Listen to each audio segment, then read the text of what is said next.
नमस्ते बच्चों, कैसे हो आप लोग। उम्मीद है बहुत खुश हो, बहुत मज़े से हो और सभी कार्य आप लोग अपनी कॉपीज में कर रहे हो। अब हमारा अवकाश चल रहा है बेटा, ग्रीष्मकालीन अवकाश, लेकिन कुछ बच्चों का संदेह था कुछ व्यंजन संधि और विसर्ग संधि में, तो हम उसकी पुनरावृत्ति अब कर रहे हैं। आप एक बार फिर से व्यंजन संधि देख लीजिए, ठीक है बेटा। व्यंजन का मेल व्यंजन या स्वर से होने पर जो परिवर्तन होता है उसे व्यंजन संधि कहते हैं।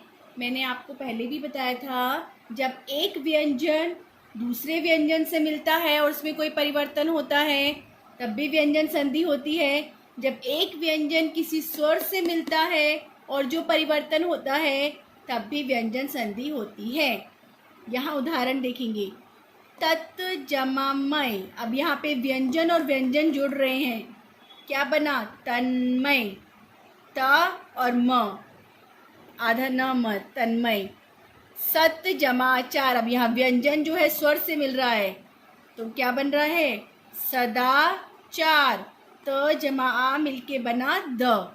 इसके नियम होते हैं बेटा, कुछ न में परिवर्तित होते हैं, कुछ द में, कभी चा में, तो ये अलग अलग नियम होते हैं। पहला नियम मैं आपको सिखा रही हूँ, वर्ग का पहला वर्ण यानी ये वाला पहला वर्ण वर्ग के तीसरे वर्ण में बदल जाता है, यानी जो क है वो कहाँ चला जाएगा? आप देखो बोल के, क, ख और ग, तीसरा आया ग, तो ग में परिवर्तित होता है।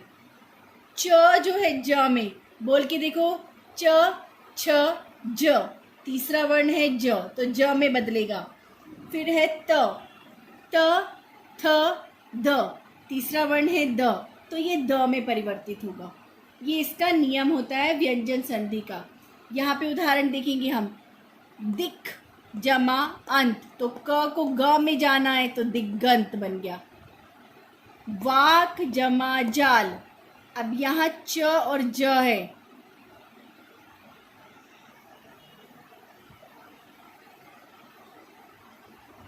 ये क और ग जो है, इसका एक बार और एग्जाम्पल देख लेते हैं बेटा। इसका उदाहरण जैसे है ना, दिक जमा अंत आपने देख लिया, दिगंत हो गया। अबे वाक जमा जाल, तो मैंने बोला क जो है कहाँ जाएगा? तीसरे वर्ण में जाएगा, तो क्या बन गया? वाग जाल। ठीक है, ये जो त है ये द में परिवर्तित हो रहा है। तत् जमा अनुसार, अब यहाँ पे जो त है ये द में जा रहा है। कैसे? मैंने बताया तीसरा वर्ण त थ द, तो क्या बन गया? तदनुसार। तदनुसार, ये कुछ नियम होते हैं बेटा। एक और नियम मैं आपको बता रही हूँ, ये देखो नीचे, किसी स्वर के बाद यदि छ आ जाए तो छ से च आकर जुड़ जाता है, यानी जो छ है इससे पहले च आ जाता है। जैसे स्व जमा छंद, तो इससे पहले च आएगा तो ये बन जाएगा स्वच्छंद। अब यहाँ पे देखो हल चिन्ह मैंने लगाया है, हल चिन्ह का मतलब होता है आधा च, ठीक है, आधा च जुड़ जाएगा। वी जमा छेद, तो यहाँ पर क्या आ जाएगा? विच छेद, क्योंकि मैंने बताया छ है, छ से पहले च आएगा। कौन सा च आएगा? स्वर रहित। स्वर रहित का मतलब होता है आधा च।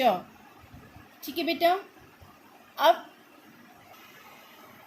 आपको क्लियर हो गया होगा बेटा इस व्यंजन संधि क्या होती है। व्यंजन संधि में व्यंजन का व्यंजन से मेल या व्यंजन का स्वर से मेल होता है, उसमें जो परिवर्तन होता है उसे व्यंजन संधि कहते हैं। अब मैंने यहाँ पर आपको बहुत सारे अक्षर बताए बेटा, बहुत सारे वर्णों का मेल बताया।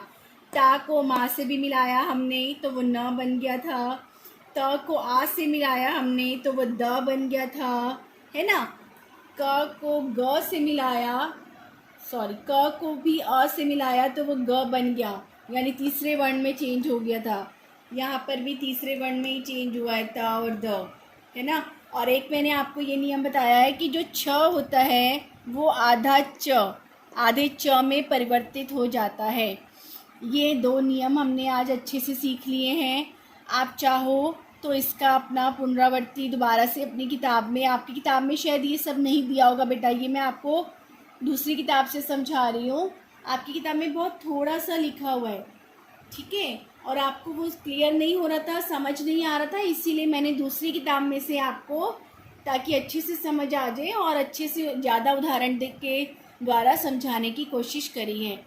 इससे संबंधित कोई आपको प्रश्न होगा तो आप मुझसे पूछ सकते हैं बेटा। नमस्ते।